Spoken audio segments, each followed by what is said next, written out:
Welcome back everyone, I am Bharat. I hope you guys are doing absolutely fine.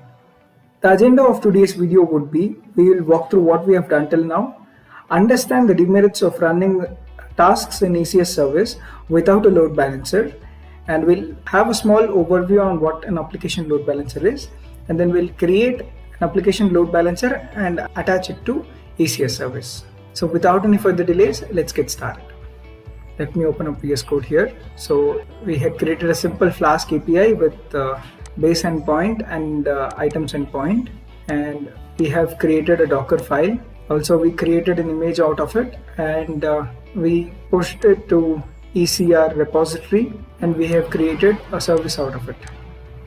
So this is the repository and the image, and this is the cluster that we created, under which we created a service which have 2 tasks running. So this is what we have done till now. Let's understand the demerits of running these tasks in the ECS service without any load balancer. If you remember, last time we had not created load balancer, we had not attached load balancer to this service. Here you can see the load balancing part, there are no load balancer attached. And also I had mentioned another thing, that load balancing parameters or this inputs while creating a service has to be done at the creation time. You cannot update it later on. Let's see that. So here you can see it says load balancing settings can only be set on service creation. Now before deleting this service and creating a service again with load balancer, I would like to show a few things. Let's go to a particular task, try to access this public IP. You can see it is working. If something goes wrong with this particular task, let's say it gets stopped due to some reason, then this IP would get changed. Currently we have 2 tasks running, and both the tasks have different IPs. You can see it is a different IP here. This is working as well. But if something goes wrong, the IPs get changed. Let's see that in practical as well. Let's stop this. Successfully stopped. Let's refresh. It might take some time to stop this particular task. Currently it is running.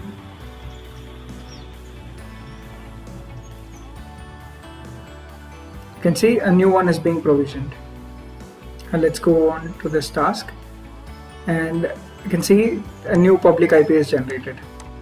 So the problem is, if we have some front-end application or some client that is trying to access these APIs, we'll be ending up with several APIs, IP addresses, and maybe it is really hard to manage that. So if you have a single URL or an IP address or whatever it is, some access point with a single IP or some URL, which we can always use in any client side, and attach these dynamically changing IPs to that particular URL, it will be really helpful. So that is what our load balancing part does it for us. So in this video, we'll try to create an application load balancer. So for now, let's delete this service. Let's delete this. You can see we don't have access to these APIs anymore. Okay, let's close this. Our service is draining for now. So meanwhile this gets drained completely, we will create application load balancer. So for application load balancer, we need the target groups. These target groups are the actual ones which takes care of dynamically adding these IP addresses that are getting created in the tasks. So let's go to EC2 console. Here, let's go to load balancing part and click on target groups. Let's create a target group. Here we can choose the target type as IP address. Let's give our target group a name. Let's call it Flask AppTG, and the port would be the application port or the container port. So it is 5000. Let's leave it as it is. You can see this is the health check. It is slash, that is like index route. And if you remember, in our application, we have an index route. So all this health check does is the target group keeps making a call to this particular endpoint specified here, and it checks if the application is healthy or not. Okay, so let's leave everything as it is and click on next. We can remove this because it can be added later on. Okay, so our target group is now created. Now let's create load balancer. So let's click on create load balancer and choose application load balancer and create it. Let's give our load balancer a name. Let's call it Flask App LB, and let's choose internet facing in the scheme and IPv4 as IP address type. And VPC, let's choose the default VPC and 2 subnets. So here for security groups, let's create a new security group. Let's call it Flask App LBSG. It is for load balancer security group. Let's give it a small description. So we'll allow users to call via load balancer for accessing our APIs. So let's add an inbound rule. So we need to access port 80 from anywhere, and let's create the security group. Let's refresh and choose Flask App LBSG and remove this default one. Let's select our target group that we created earlier, Flask App TG, and click on create load balancer. So load balancer is created, and you can see it has a DNS name. So we can use this DNS name to call our APIs. And you can see we have listeners here.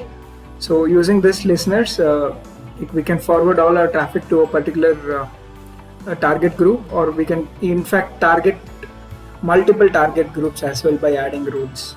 So we'll leave this as it is for now. And let's close this and go to ECS console. Let's refresh this page. Okay, so services are completely drained. Now let's create a new service.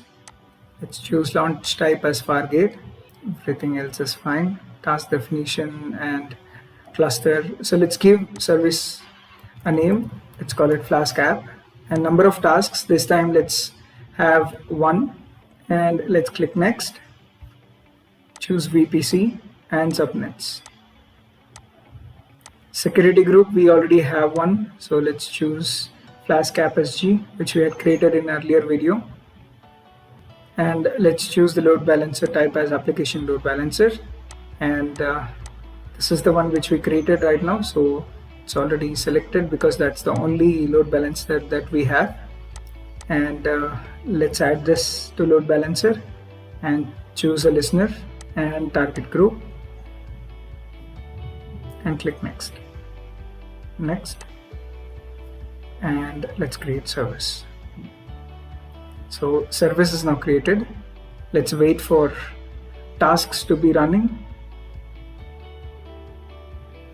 And meanwhile, let me open target group to show you how our target groups and ECS services interact with each other to register these targets.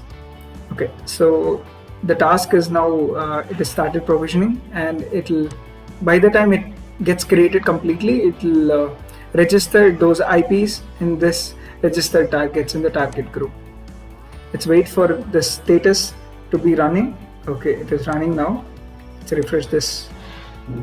You can see a target is registered. Let's copy this IP. So this would be a private IP actually. Let's go to this task. And you can see the IP is the same. Let's see if it is the same. Yes, it is. Now let's copy this public IP and try to access port 5000. Which we are able to do. So we are getting back the response. Now, in an ideal scenario, we do not want to do this, like directly access these tasks, public IPs. So we only want to make sure that all our traffic is coming through load balancer, and only the load balancer can access our tasks. So we'll do that in some time. First, let's see if this is healthy. Okay, it has marked it as healthy.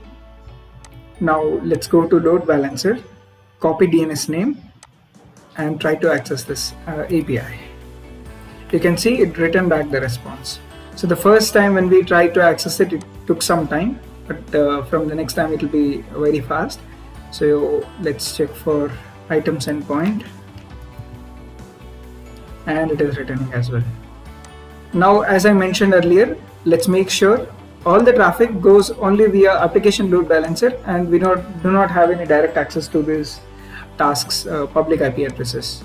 Okay, so let me go to service details and click on the security group that is attached here. This is the one.